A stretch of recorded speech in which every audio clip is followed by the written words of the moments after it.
제가 최근에 느낌으로는 알고 있었는데 이렇게 문장으로 딱 듣고서 정말 그렇다라고 느꼈던 한 문장이 있습니다. 어떤 신학자가 이런 얘기를 했다고 해요. 우리가 예배 드리는 거 있잖아요. 예배. 이렇게 흔하게 예배를 드리고 있는데 흔하게 예배를 이제 드리지만 예배에 대해서 이런 얘기를 하시는 거예요. 예배는 과거와 현재와 미래가 지금 이 자리에서 만나는 경험이다. 이런 얘기를 하더라고요. 이게 무슨 얘기인가 처음 들었을 때는 무슨 얘기인지 몰랐는데 성경에는 여러 가지 얘기가 써 있거든요. 근데 자세히 보시면 옛날 얘기만 있는 것 같잖아요. 근데 그 속에서 오늘날 우리의 똑같은 얘기가 또 나올 때가 있거든요. 그리고 잘 생각해 보면 아직 오지 않은 미래에 대한 얘기도 있습니다. 그래서 과거, 현재, 미래의 얘기가 성경에 다 써 있거든요.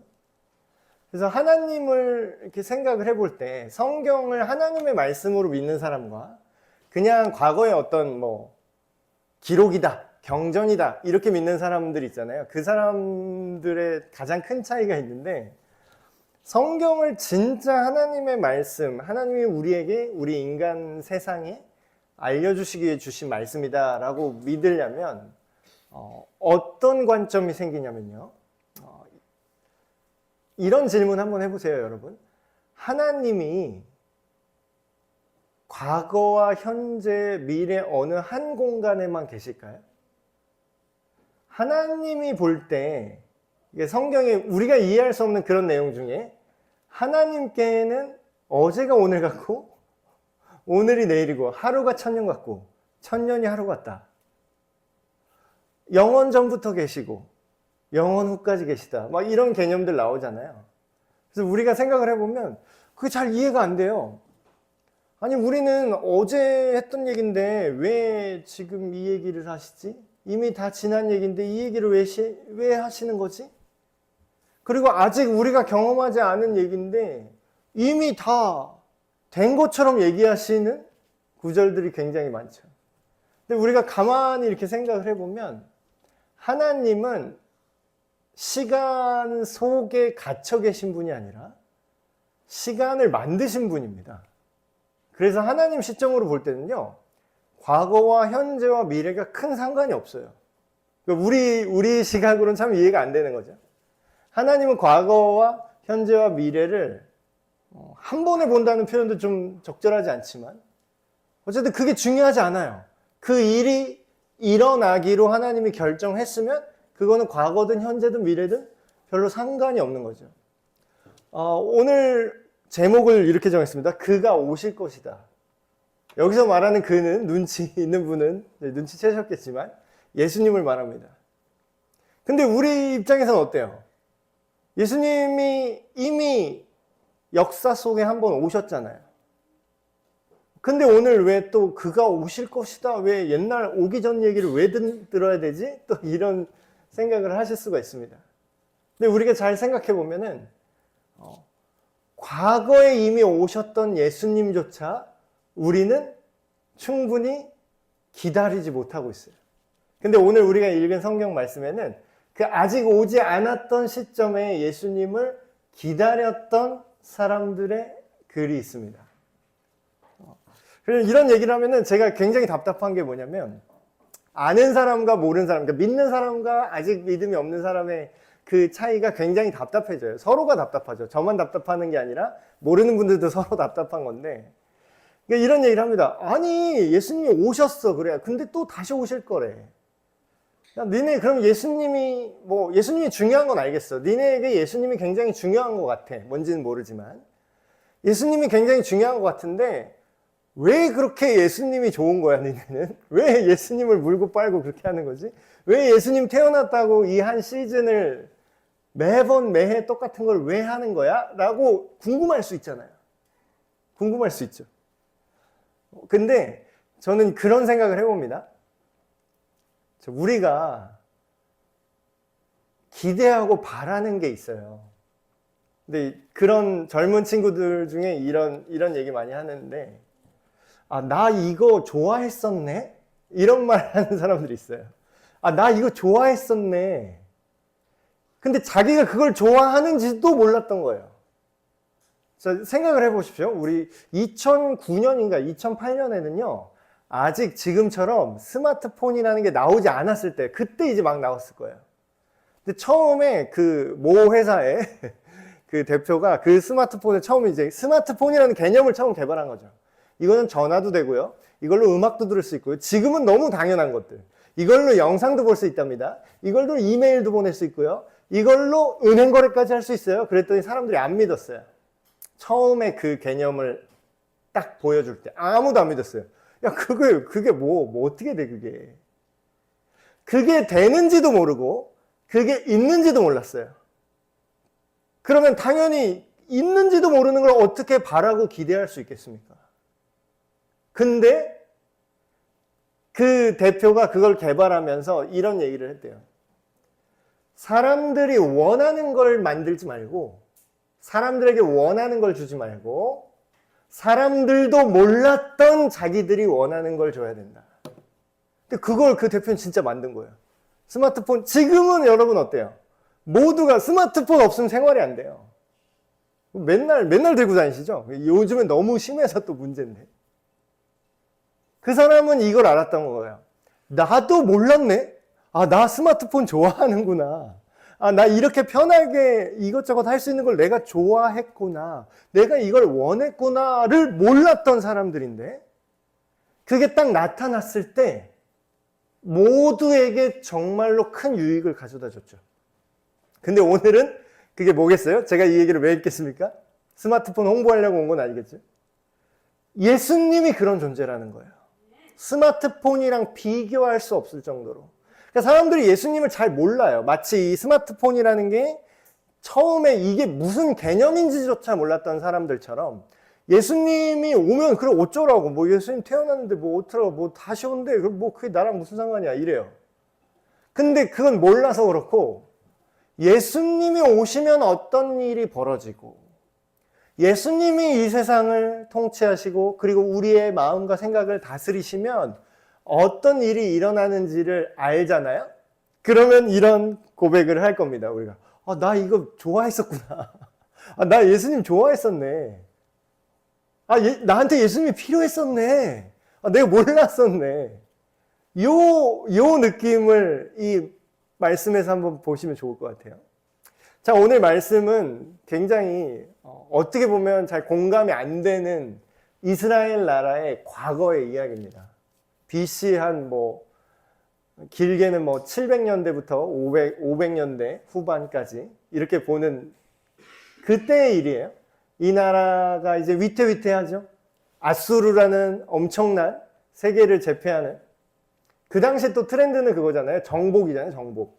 고대사원의 정복이잖아요. 나라가 그 나라를 침략해서 빼앗고 권력을 빼앗고 사람들 노예로 만들고 이런 게 이제 고대 사회다 보니까 그런 고통을 받는 암울한 상황에서 어떤 희망을 미가라는 선지자의 입을 통해서 지금 하나님이 얘기하시는 거예요.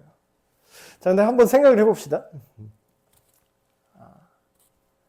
땅의 군대여 너는 때를 모을지어다. 그들이 우리를 애워쌌으니, 이거는 실제입니다. 이 당시의 실제예요. 그러니까 지금으로 말하면 북한군이나 중국군이든 뭐가 됐든 우리 수도 서울을 이렇게 둘러싼 거예요. 서울을 이제 지금 다 병력으로 둘러싼 상황이죠. 그러니까 이런 상황이 경험된 적도 있고 아니면 앞으로 올 거를 예언한 걸 수도 있어요. 이 시대 기점으로. 근데 실제로 우리 역사가 지나간 우리는 이 내용이 실제로 이루어졌다는 걸 알고 있죠. 실제로 예루살렘 성은 망했으니까요. 그러면서 이런 얘기를 합니다. 이스라엘 재판자의 뺨을 칠 거다. 자, 제가 서론에서 하나님이 과거, 현재, 미래를 별로 신경을 안 쓰시고, 물론 이제 하나님이 인간의 수준을 아시기 때문에 그거를 계획은 하시지만 하나님 입장에서 얘기할 때는 때때로 이 시점이 왔다 갔다 한다 그랬죠. 성경에 그런 표현이 굉장히 많이 나오는데요. 자, 이거를 있는 그대로 이 성경을 읽으면 우리가 이렇게 생각해요.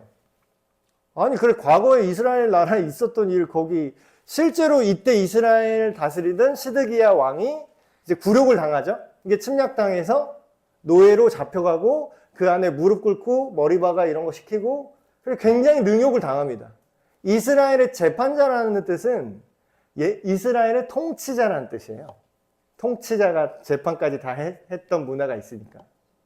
그럼 뭐예요? 실제로 그 역사에 그 시드기야 왕이 완전 굴욕당했으니까 뺨 맞고 굴욕당한 그 과거의 사건을 아니면 미가 선지자가 말했던 시기의 기준으로는 앞으로 있을 시점을 예언한 거구나 하고 넘어갈 수 있어요. 근데 이때가 이 이야기가 뭐랑 좀 비슷하지 않으세요? 우리가 성탄절이나 교회 다닌 분들 예수님을 뭐라고 얘기하죠? 이스라엘의 왕이다. 이스라엘의 통치자다.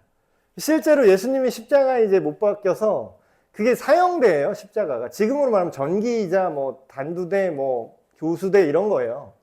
그럼 거기 이제 십자가에 사람을 이제 죽이는데 그 위에다가 이제 죄목을 딱 붙여놓는다고 합니다. 얘는 뭐 반란, 뭐 얘는 무슨 죄, 이렇게 딱 붙여놔요.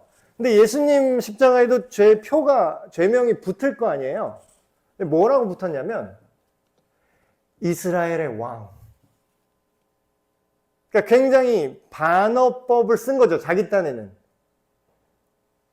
지가 이스라엘의 왕이 된다. 이런 느낌이에요. 너 이스라엘의 왕은 지금 로마 황제인데 지가 왕이 된다 하면서 조롱하려고 그걸 붙여놓은 거거든요. 근데 우리가 이게 세월이 지나서 로마 정권이 지금 살아남았습니까?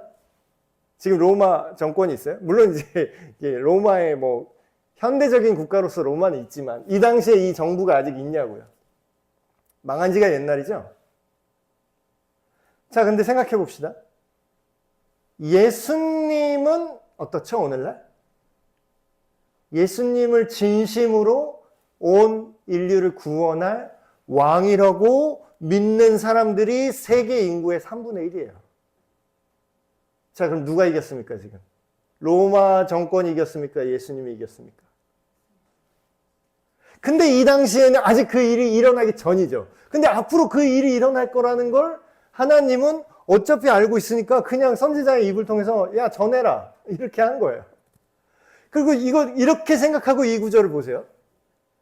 이스라엘 재판자, 이스라엘의 왕, 이스라엘 통치자. 그 예수님과 겹쳐지죠. 근데 이 일이 실제로 일어난 거 아세요? 여러분 그 패션 오브 크라이스트, 그 예수님의 고난당한 그 시점을 직접 현실적으로 구현한 영화나 이런 걸 보면 뭐가 나와요? 성경에도 그 구절이 써 있습니다. 로마 병사들이 조롱해요. 잡혀있는 예수님을 조롱하면서 이렇게 뺨을 이렇게 치는 장면이 나와요, 영화에도. 뭐 이렇게 짝대기 같은 걸로 치는 것도 있고 뺨을 이렇게 치면서 예수님이 이미 다 피떡게 있죠. 막 고문당해가지고 막 눈도 안 보이고 막 이렇게 막 눈 다 부어 있고 이러고 있는 상황에서 보이지도 않는데 뺨을 이렇게 쳐요, 병사들이 장난으로. 짝 치고 이렇게 얘기해요. 야, 누가 쳤을까? 알아맞혀봐. 네 선지자라며. 자기들도 로마 군인들도 이스라엘 그 종교와 미신을 들어서 얘가 자칭 자기네 종교에서 오는 그 앞으로 자기네 나라를 구원할 그런 존재래. 얘네는 막 신이래. 약속된 하나님의 아들이래. 그는 예언도 하고 그는 미래도 맞추고 그는 모든 거를 안대. 야, 그럼 맞춰봐. 누가 때렸나 맞춰봐. 이러면서 조롱하는 거죠. 실제로 이 일이 일어났어요. 이 시대 기준으로 미래죠. 실제로 로마 군사들이 예수님의 얼굴에 침을 뱉고 뺨을 때렸어요. 다른 이단들이 내가 자칭 구원자다라고 말할 수 없는 게 이 메시아가 오면 이런 일이 있을 거다라고 예언이 쭉 돼 있어요. 자, 뺨 맞은 사람. 이 작은 디테일까지 다 예수님이 겪으신 사건이죠. 자, 누가 이스라엘의 재판자, 통치자인가? 지금 제가 해드린 말씀을 기억하시면 예수님을 말하고 있다는 거예요, 이거는. 실제로, 그러니까 두 가지가 다 얘기해요. 자기네 때에 가까운 미래와 과거에 자기네 왕이 외국의 침공에 의해서 고통을 받고 굴욕을 당할 거다 라는 걸 말함과 동시에 뭐라고요? 앞으로 오실 예수님께서 이런 굴욕을 당하실 거다라는 거예요. 굉장히 중요한 구절이죠. 이게 성탄절에 많이 인용되는 구절입니다. 베들레헴, 우리가 뭐라 그래요? 베들레헴에 나신 주. 예수님이 어디 태어났다고요? 베들레헴. 에브라다라는 거는 그 지역의 작은 마을일 수도 있고 아니면 옛날 베들레헴의 옛날 지명이라는 속설도 있습니다. 너는 유다 족속 중에서 작을지라도 이스라엘을 다스릴 자가 너의 베들레헴한테 하는 말이죠. 너에게서 나올 것이다. 근데 중요한 얘기가 있어요. 여기서 시드기야 왕 얘기로 끝나는 게 아니죠. 왜냐하면 그 현재 존재하는 왕이 굴욕당할 거다라고 해석하기에는 말이 안 되는 얘기가 지금 나와요. 그 존재가 올 텐데 너에게서 나타날 텐데 그의 근본은 옛날 말이죠. 너무 옛날 말이라서 상고에 영원에 있다. 이걸 쉽게 말씀드리면 이런 겁니다. 그는 옛날부터 태초부터 존재하셨다는 거예요. 태초부터 존재한다. 우리가 예수님에 대해서 똑바로 생각을 해야 돼요. 예수님을 막 4대 성인, 그런 인류의 위대한 스승, 뭐 서로 사랑하라, 남에게 그렇게 손에 입히지 마라, 그런 도덕적인 면만 얘기하고 그냥 인간 예수였다 이렇게 얘기하기에는 예수님 스스로 이상한 얘기를 한 게 너무 많아요. 보통 사람들은 이해 못할 얘기를 많이 하셨어요. 예수님이 뭐라고 얘기했죠? 아브라함보다 내가 먼저 있었는데, 그 당시 이 발언을 했을 당시 기준으로 아브라함은 이미 오래전에 죽은 조상님입니다. 조상님. 우리식으로 말하는 거예요. 이순신 장군보다 내가 먼저 있었는데, 세종대왕보다 내가 먼저 있었는데. 그러니까 그 얘기를 들은 사람들이 뭐라고 얘기해요? 너 33살이잖아. 그렇게 얘기를 해요. 네가 아직 나이가 50도 안 돼 보이는데 네가 아브라함보다 먼저 있었다고? 왜 헛소리를 해? 이렇게 대답을. 그게 성경에 써 있어요. 근데 그 얘기가 예수님이 그냥 헛소리를 한 건가 했는데 지금 미가서 한참 전이죠. 예수님 태어나기도 한참 전에 이 얘기가 이미 그는 이런 존재다라고 얘기하고 있는 거예요. 여인이 해산하기까지. 이건 무슨 얘기냐면 생명이 태어나기 전에 아이 낳아보신 분은 다 아시겠지만 엄청 고생을 하시잖아요. 어떤 좋은 일이 일어나고 정말 의미 있고 가치 있는, 생명이 태어난다는 건 정말 가치 있는 일이잖아요. 그 일이 일어나기 전까지 고통의 시간을 겪고 그게 지나고 그 끝에 그 생명이 태어나는 것처럼 이스라엘에, 그러니까 정확히 여기서 말하는 이스라엘은 그냥 국가로서의 이스라엘만 얘기하는 게 아닙니다. 하나님의 백성 전체에게. 우리식으로 말하면 하나님을 믿고 하나님을 따르고 하나님을 사랑하는 사람들이죠. 그 사람들에게 이런 일이 앞으로 있어야 된다는 거예요. 그가 오면 여호와의 능력과 그의 하나님 여호와의 이름의 위엄을 의지하고 서서 목축하니, 목축한다는 건 목자가 양떼를 돌보는 거죠. 그가 오면 하나님의 뜻대로, 하나님의 이름으로, 하나님의 성품대로 사람들을 돌보고 인도하고 다스릴 거래요. 그들이 그래서 그 안에서 평안하게 살 거래요. 아까 우리가 했던 그 얘기 있죠. 나 이거 좋아했네. 그 일이 이루어질 거래요. 그게 뭔지도 모르는 사람들에게조차 와서 그게 알려주시는데 그 핵심이 뭐냐고요? 이 사람은 평강이 될 것이다. 평강이라고 보는데 이걸 샬롬. 우리말은 굉장히 비슷한 것 같아요. 우리가 인사할 때 뭐라고 하죠? 안녕하죠. 존댓말로 하면 안녕하세요. 안녕. 그게 무슨 뜻이죠? 안녕이? 안정돼 있고 강령하다. 편안히 평화로운 상태. 샬롬의 뜻이 그거랑 똑같아요. 평화, 평강. 그래서 이스라엘 사람도 우리나라 인사가 되게 비슷한 거죠. 인사할 때 뭐라고 얘기하는 거죠? 샬롬. 평안하냐. 성경에 예수님이 인사할 때 그런 표현, 평안하느뇨. 옛날 성경에 그렇게 나와요. 근데 이 사람에 대해서 앞으로 이 사람이 베들레헴에서 올 텐데, 태어날 텐데, 이 사람을 우리가 어떻게 인식할 거냐면 평화의 왕이래요. 평강을 주는 존재.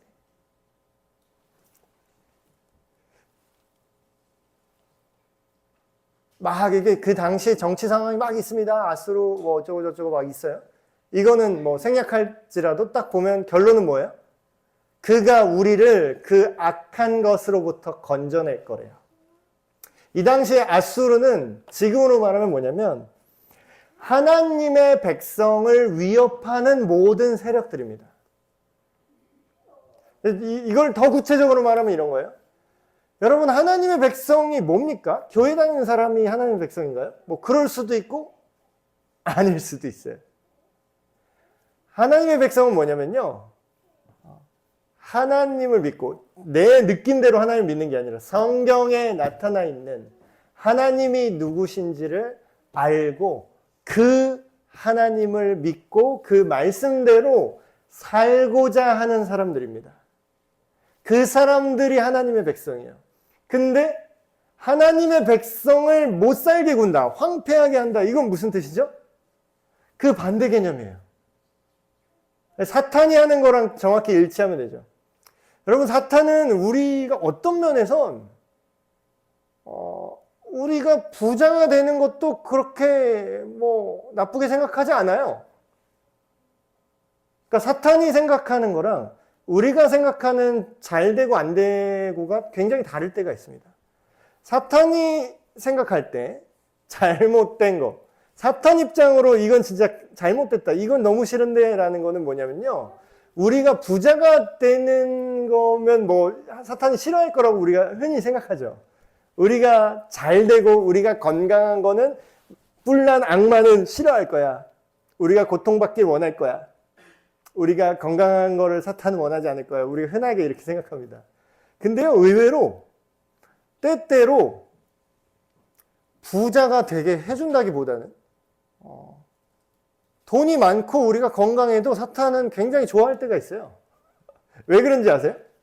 사탄의 목적은요, 우리가 가난하거나 부자가 되거나 건강하거나 뭐 병들거나 그건 아무 상관이 없어요. 그럼 뭐가 상관이 있느냐? 하나님과 상관만 없으면 돼요. 이 얘기가 무슨 얘기냐면 하나님의 뜻대로 살지만 않으면 오케이라는 겁니다. 심지어 교회 다니는 것도 막지 않아요. 교회 가는데 성경을 읽는 건 싫어할 거예요, 좀. 교회 가는 것보다 성경 읽는 걸 사탄은 더 싫어할걸요? 왜냐하면 교회 가서 성경 말씀을 들을 수 있긴 하지만 말씀이 아닌 다른 대외 활동으로 채울 수도 있거든요. 근데 이놈이 글쎄 집에서 성경을 펴고 그냥 예수님이 한 말을 읽네? 이거는 기겁을 할 거예요. 그걸 더 싫어할 거예요.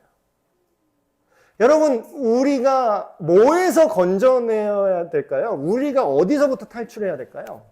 성경은 똑같은 주제를 굉장히 다양한 사건을 통해서 계속 보여줘요. 출애굽기 기억나세요? 이집트를 탈출해야 됩니다, 이거잖아요. 그냥 출애굽기를 한 말로 하면 이집트를 탈출합시다, 이거예요. 끝이에요. 그게 전체 스토리고 주제예요. 그러니까 이집트가 뭐길래 거기서 탈출해야 된다라는 거죠. 우리가 풍요롭던 가난하던 그게 중요한 게 아니에요. 하나님의 백성으로 못 살게 굴던 그 곳으로부터 우리가 벗어나야 된다는 거죠. 자, 생각을 해봅시다. 우리가 생명이 자라는 거를 이렇게 생각을 해보죠. 제가 또 이게 몇 주 동안 요 앞에 국화 보이세요? 제가 식물을 잘 몰라서 얘를 생명을 붙여놓기가 쉽지가 않더라고요, 생각보다. 처음에 왔을 때는 애가 막 이러고 있었다면 점점 갈수록 약간 이렇게 되더라고요, 애들이. 지금 끝부분에 있는 애들은 약간 이렇게 됐잖아요, 지금. 여러분, 생명이라는 게 유지하는 게 굉장히 어렵습니다. 유지시키는 게 굉장히 어렵더라고요. 우리가 뭔가를, 이런 식물 하나를 잘 자라게 하는 것도 굉장히 힘이 많이 들어가고요. 굉장히 어렵습니다. 근데 하물며 한 사람의 인격이 똑바로 선하고 아름답고 이 악한 것에 물들지 않고 하나님의 자녀로 잘 살아가게 하는 게 쉬울까요? 근데 사실 교회나 그런 사역자들이 이런 일을 막 하려고 해요. 그래서 막 전도도 하고 성경 공부도 하고 예배도 드리자고 하고 여러 가지 활동들을 합니다. 근데 이게 쉽지가 않아요. 이게 딱 내가 10을 딱 넣으면 넣은 만큼 10이 딱 결과로 나오면 좋겠는데 이게 안 되는 거예요. 그 얘기를 여기서 또 합니다. 지금 이스라엘 백성이 여기서부터 이런 하나님의 백성으로 살지 못하게 괴롭히는 것부터 탈출을 하고 벗어나야 되잖아요. 그래서 하나님의 백성으로 이 베들레헴에서 나실 분의 인도를 따라서 이렇게 살아나야 되잖아요. 하나님의 백성으로. 근데 이 얘기를 합니다. 야곱의 남은 자가 그 뜻이에요. 하나님의 백성으로서 사는 남아있는 사람들을 말하는 거죠. 이 사람들이 많이 여기저기 흩어져 있을 거래요. 이때나 지금이나 앞으로도 똑같을 것 같아요. 여기저기 많이 있어요. 근데 진짜 하나님을 사랑하고 믿고 따르려고 하는 사람들은 여기저기 흩어져 있지만 굉장히 소수입니다. 그렇게 있을 거라는 거예요. 근데 이 선지자가 이렇게 얘기합니다. 여호와께로부터 내리는 이슬 같은 존재래요. 풀 위에 내리는 단비 같대요. 근데 왜 이런 얘기를 왜 하냐? 사람을 기다리지 않는데요. 인생을 기다리지 않는데요. 저는 이 말이 무슨 말인가 싶었어요. 여러분 이 말 무슨 말인지 아시겠어요? 이렇게 읽으면? 뭘 안 기다려? 이게 뭔 말이야?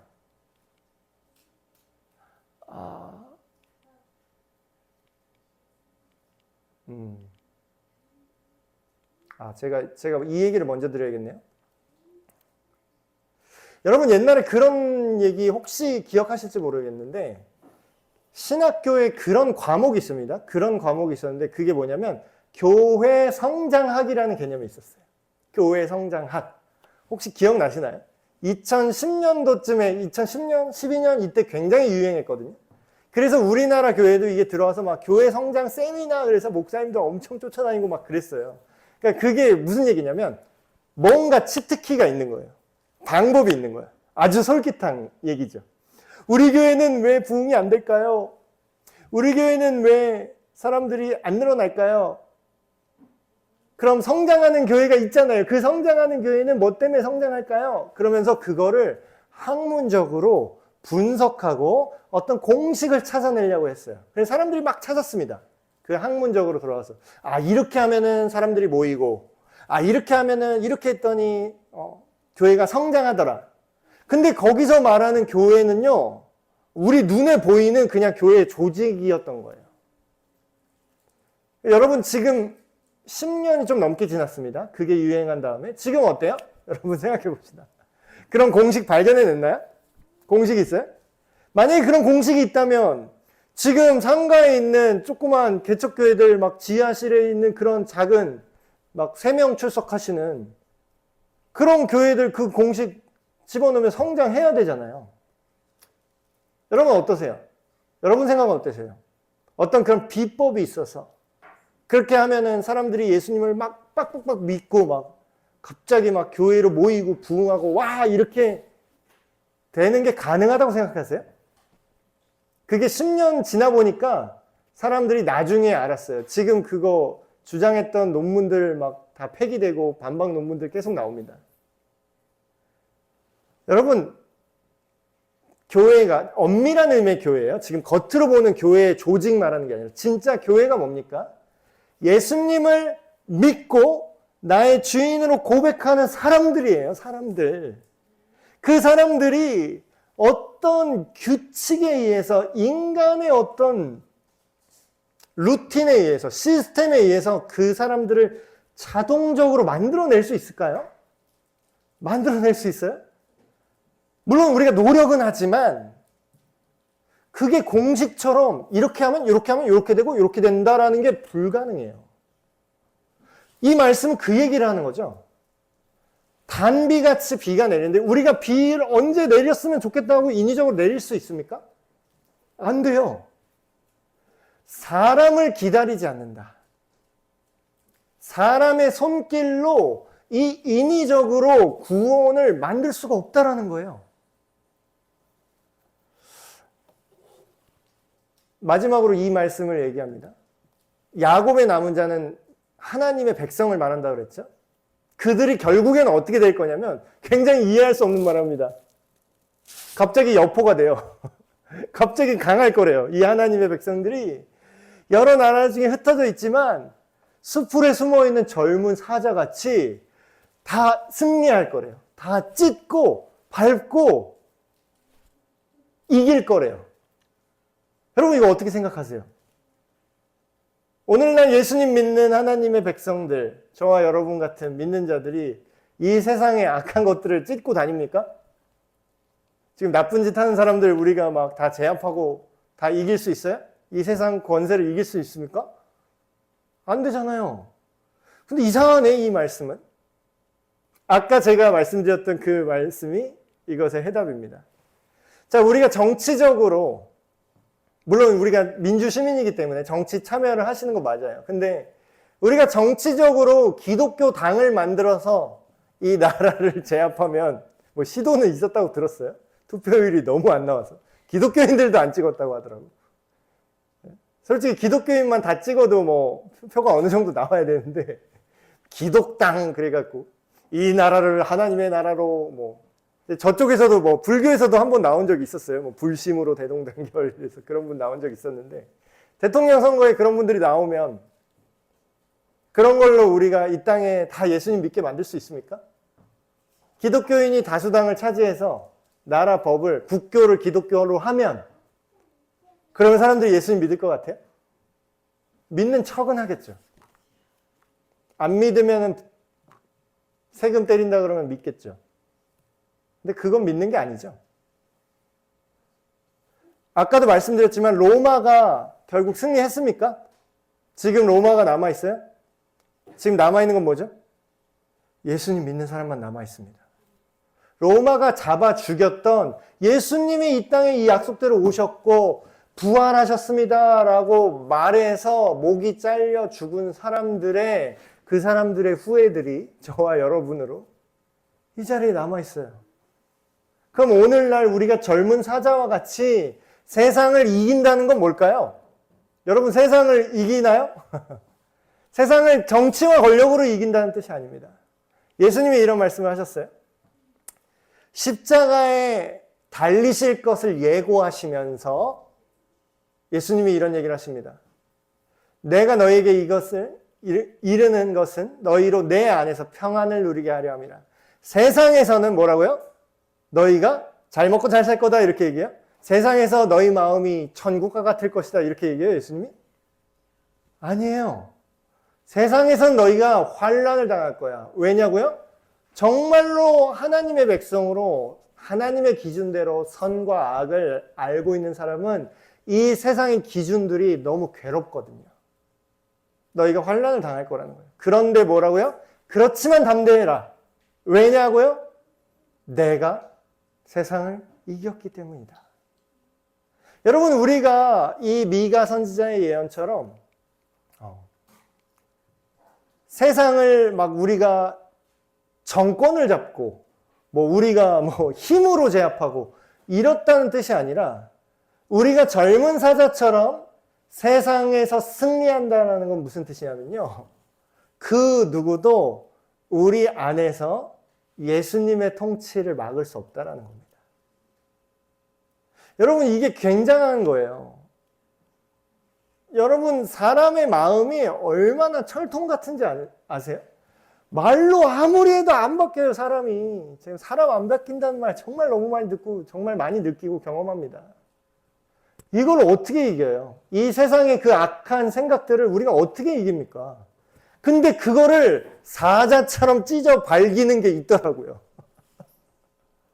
예. 내 안에 예수님이 주인 되시잖아요? 그럼 세상적인 논리는 그게 당연한 거예요. 그렇게 죄라고 생각도 안 하고 그런 타락한 생각들, 악한 결정들 있는데 그거를 내 안에서 찢더라고요. 아, 이거는 이걸 이기네. 이거를 이렇게 선택을 못할 것 같은 걸 하네. 이런 것들이 우리 안에 있습니다. 여러분, 말씀을 마무리하겠습니다. 예수님이 오셔서 이런 일들이 일어날 거라고 예언한 그 예언의 말씀을 우리가 봤습니다. 여러분, 예수님이 왜 오셨을까요? 그걸 생각해 보셔야 돼요. 습관처럼 크리스마스다, 아기 예수님 태어난 날 생일이다 이런 거 즐기라고 오는 게 아니라 그 오랜 전의 선지자들조차 기대했던 나 이런 거 좋아했네. 나도 몰랐는데 이런 것들이 이루어지면 난 되게 행복한 거네. 이런 것들을 우리가 아셔야 된다는 거예요. 예수님이 오신 이유는 우리에게 이 선함과 이 아름다움, 이 평화, 이거를 우리 속에 이루어지게 하시기 위함입니다. 그 일이 이미 이루어졌어요, 심지어는. 예수님의 십자가와 그분의 부활이 지나간 시대를 우리는 살고 있습니다. 근데 우리가 왜 과거를 왜 계속 되뇌이죠? 과거를? 어떤 사람은 이런 얘기해요. 예수님, 부활의 예수님을 찾아야지. 왜 또 아기 예수님으로 돌아가냐? 그것도 일견 맞는 말입니다. 근데 생각을 해보세요. 스토리가 있잖아요. 그가 과거에 오셨던 이야기. 그분은 왜 오셨는지. 그리고 그분은 어떤 일을 하셨는지. 그분이 다시 오신다고 약속을 해주셨어요. 우리가 예수님 믿는 사람 중에 제가 정말 놀란 게 예수님이 재림을 안 믿는 사람도 있더라고요. 그걸 되게 생소해 하더라고요. 예수님이 다시 오심에 대해서. 그래서 제가 예배 매주 드리시죠? 그랬더니 드린대요. 예배 시작하기 전에 예배 중에 시작할 때 제일 먼저 앞쪽에 우리 사도신경 혹시 외우시나요? 외우신대요. 세례 받을 때 사도신경 외우셨잖아요. 외웠대. 한번 얘기해 보세요. 네. 전능하사 천지를 창조하신 아버지를 쭉 나오다 보여. 네. 저리로서 산 자와 죽은 자를 심판하러 오시리라. 예. 과거의 이야기와 현재의 이야기와 미래의 이야기가 한 점에서 만납니다. 그가 과거에 오셨던 이유를 우리가 알면 앞으로 그가 오실 이유 또한 알고 있어요. 그때는 진짜로 이 말씀처럼 하나님의 백성의 재판자로서, 심판자로서 이 땅에 오신다고 합니다. 우리는 아기 예수님만 보는 게 아니라 이 절기를 통하여서 과거의 아기로 이 땅에 태어나신 예수님과 십자가에서 죽으시고 부활하신 예수님, 그리고 앞으로 진짜 심판자로 죄와 악을 분별하고 심판하러 오실 예수님을 한 점에서 기억하셔야 돼요. 오늘 이 말씀을 마음속에 새기시면서 예수님 안에서 과거와 현재와 미래가 예배 속에서 정리되시는 저와 여러분이 되시길 간절히 바랍니다.